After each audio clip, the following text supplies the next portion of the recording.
What's up, YouTube? Welcome back to Celio's Network. Today I'm doing a live deck profile on Snorlax VMAX, the welder version that I've been playing in my tabletop testing for Sword and Shield Standard. If you haven't seen those games, go check them out. I also did a deck profile on this about 2 weeks ago, maybe a little less, but I have changed the deck since then, and I wanted to give you guys kind of a hands-on deck profile here with the actual deck I've been playing with recently, and you'll get to see it in more action. I think I'll be uploading more games with this deck tomorrow. So yeah, let's talk about this deck. I think it's really strong. It's definitely very strong against anything that can't one-shot it since we've built it to heal. So we're starting out with 3 Snorlax V.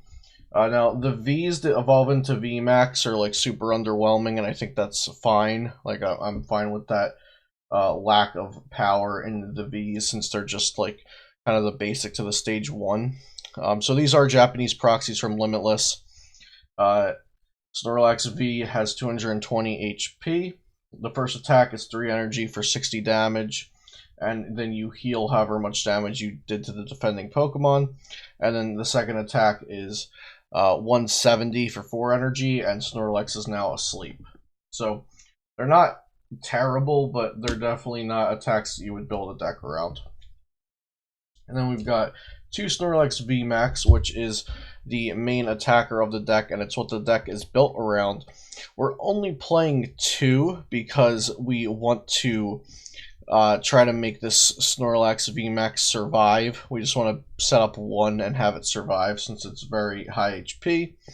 But if you need 2, there are 2 in here, and we also play a normal Rod to Recycle. So Snorlax VMAX has 340 HP, and again, it's a Japanese proxy, so I'll read the attack for you guys. For 3 colorless energy, it does 60 damage, plus 30 more for each of your benched Pokemon. So in standard format, with a bench of 5, you have a max damage output of 210 before additional damage modifiers. And it's important to note that Snorlax VMAX has 4 retreat costs, which means you can use buff padding to increase its HP by 50. So Snorlax VMAX, like I said, that's the main Pokemon of the deck, and that's what the deck is built around. We've got a 3-3 line of Minccino, and Minccino basically has trade, like Zoroark GX had. If you're new to the game, just getting back to the game, maybe you just don't know what Zoroark GX was. So Minccino has an ability that allows you to discard a card once a turn and then draw 2. So I worded that weirdly. Once a turn, you may discard a card from your hand. If you do, draw 2 cards. So we want to just set a couple of these bad boys up and start drawing extra cards every turn. And then its attack is pretty decent. For a colorless, deal 40 damage, and you may attach a basic energy from your discard pile to one of your benched Pokemon. So we've got a 3-3 line of that. And then we've got a 1-1 line of Vulpix Ninetales. Ninetales, of course, has the 9 temptations. Once during your turn, you may discard 2 fire energy from your hand. If you do, switch one of your opponent's bench Pokemon with one of your bench Pokemon with their active Pokemon. So it's a direct gust effect, which is really good, since there is no direct gust effect specifically for V Pokemon. So like you have Great Catcher to bring up GX, EX. You have regular catcher where you have to flip a coin, and you have custom catcher, which you need to play 2 of at the same time. So Ninetales is really good in this upcoming meta of V Pokemon, since players may be building their decks thinking their V Pokemon are a bit safer, and really they are, but not when your opponent has a Ninetales. And then we've got a Ditto Prism, since it can evolve into either Ninetales or Minccino, so that's good to have. Do note Ditto cannot evolve into Snorlax VMAX since it's a VMAX Pokemon and it's not a Stage 1. Then we've got a Victini V, which is one of the attackers I chose to back up Snorlax with. Since it's not a GX, like I said, it can't be easily gusted, which is a good thing, and it can't be walled out by something like Keldeo. So 190 HP, its first attack is actually really good. It's been used a lot in testing so far, and you can see that in the live testing games on the channel. The first attack for a colorless, attach up to 3 basic fire energy from your discard pile to your Pokemon however you like. And then the second attack is for Fire, and it does 30 times the amount of energy on Victini and the defending Pokemon. So not a bad little attacker there for 2 prizes. We've got Indeedee, mostly here for its ability, which is once a turn you may heal 20 damage from your active Pokemon. And then its attack for Psychic Colorless does 10 plus 60 more for every energy on the defending Pokemon. So that's actually really strong, especially if they're playing with either a high energy cost Pokemon or a Psychic weak Pokemon. And then for our last Pokemon, we've got one Dedenne GX just to give us some burst draw. If you don't know, it has the ability Dede Change. Once during your turn, when you play this Pokemon from your hand onto your bench, you may discard your hand and draw 6 cards. And you can only use one Dede Change a turn, but that doesn't really apply here since we only have one Dedenne. So those are the Pokemon of the deck. Next we'll go on to the trainers. We're going to start out with 4 Welder here. So this is a Welder deck, but I like it a lot in comparison to other Welder decks of pre-Sword and Shield Standard, and even maybe some Welder decks in Sword and Shield Standard, since you don't need to Welder every turn. You can just set yourself up with 1 Welder, or even use Victini V's first attack and then not even need a Welder. So if you don't already know what Welder does, attach up to 2 fire energy cards from your hand to one of your Pokemon. If you do, draw 3 cards. So really powerful energy acceleration for fire energy. And Snorlax needs colorless energy, so it can use any kind of energy for the attacks. So we're going to choose fire here. Next, we've got 2 Marnie, which is a new supporter. Again, a new card that I really like. I think they did a great job with a lot of these Sword and Shield cards. So Marnie reads, each player shuffles their hand and then puts their hand onto the bottom of their deck. You draw 5 and your opponent draws 4. So I did talk about this already in a few of my videos. It's a bit complicated of a supporter, but I really like what it does. Something like a Judge or a kind of a 2-sided reset stamp or an N. Compare it to what you will. It's a very unique card, and I think it's very good, and it will see a lot of play. And then we've got 2 Professor's Research, which is just a Sycamore Juniper reprint. Discard your hand, draw 7. I don't think this is as strong as Professor Juniper and Professor Sycamore have been in the past, just because the player going first on their first turn cannot play a supporter card. That being said, it is a good card. Usually, if you go first with this deck, your second turn you'll want to play a Welder. But if you go second with this deck, you can play the Professor either turn 1 or turn 2, and you'll still be fine. And lastly, for the supporters, we've got 3 Mallow and Lana, which is a big part of this deck. So, like I said, we want to heal and tank with our Snorlax VMAX, and Mallow and Lana is switch your active Pokemon with one of your benched Pokemon. When you play this card, you may discard 2 other cards from your hand. If you do, heal 120 damage from the Pokemon you move to your bench. So heal 120 off of the Snorlax VMAX, and then just switch into something with either low retreat cost or free retreat.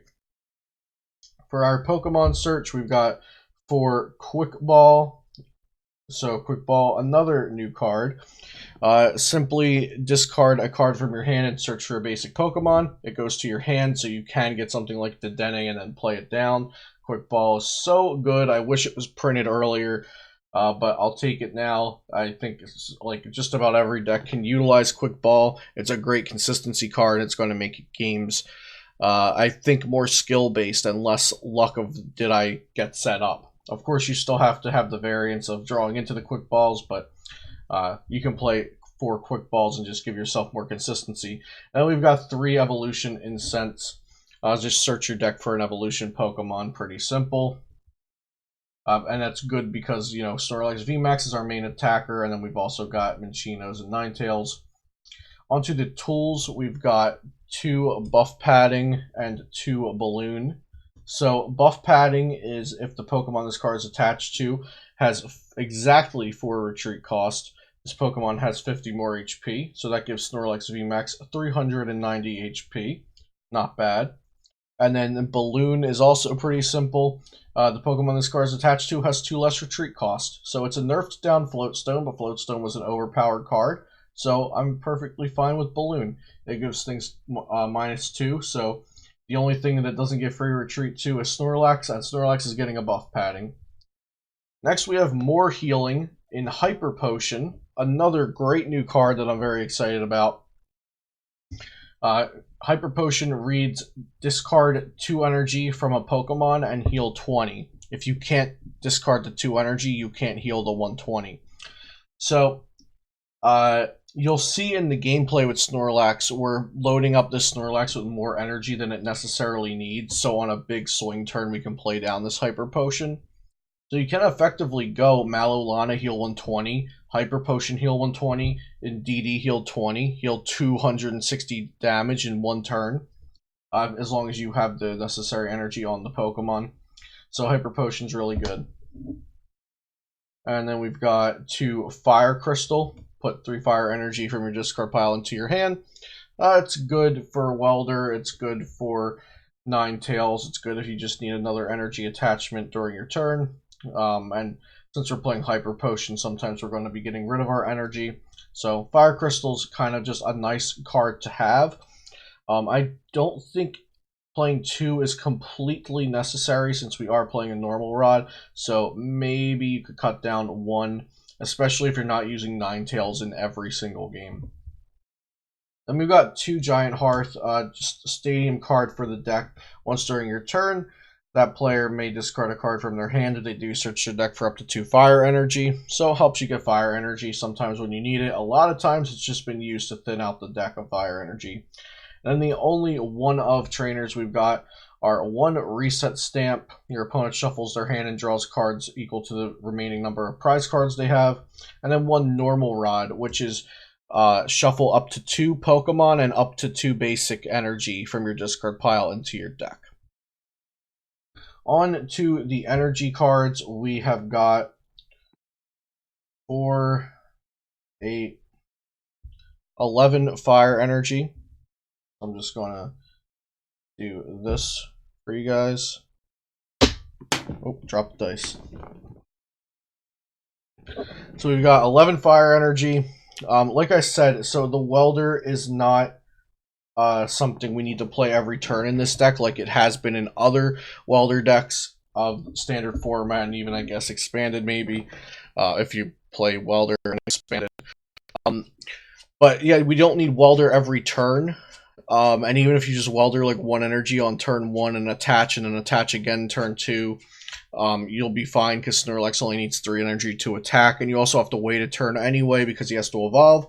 So I think 11's a fine number. And then we've got 1 Psychic Energy just in case you're attacking with Indeedee, if there's a matchup where you can use Indeedee. And then I also have 1 of the new Aurora Energy, which is a rainbow, and when you attach it, you discard a card from your hand to attach it. Just because this is another out to attacking with Indeedee, and it's better than a Psychic because you can also use it for Victini. And I guess if you ever wanted to Tingly Return, this is your only way to use a GX attack in the deck. But Aurora Energy does not seem super important, but also take into consideration that the matchups I've been testing so far, Indeedee has not been a good attacker, and I've also never come into a situation where I wanted to use Tingly Return. So this can stick around for a bit, but if you don't like it, feel free to cut it. It's not imperative to the deck. So this is the whole Snorlax VMAX deck. If you want to take a screenshot of it, here is your list. This is the updated version. It's what I'm testing currently. Of course, I'm also testing for expanded format right now, so you might notice that just about everything is a proxy here. So expanded format's getting all my real cards, and then also we've got a bunch of Japanese cards, so I don't actually have the real cards for those yet. But I hope you guys enjoyed this deck profile, and I definitely want to do more like this, the hands-on deck profiles of the proxy decks that I'm testing. Of course, shout out to my sponsor, PoTownStore.com. Use code Celio there for 5% off, and also FlipsideGaming.com. Use code Celio for 10% off there. Code Celio, all caps. Subscribe, of course, if you want to see more Sword and Shield content and also some expanded content coming up. And I'll see you next time here on Celio's Network.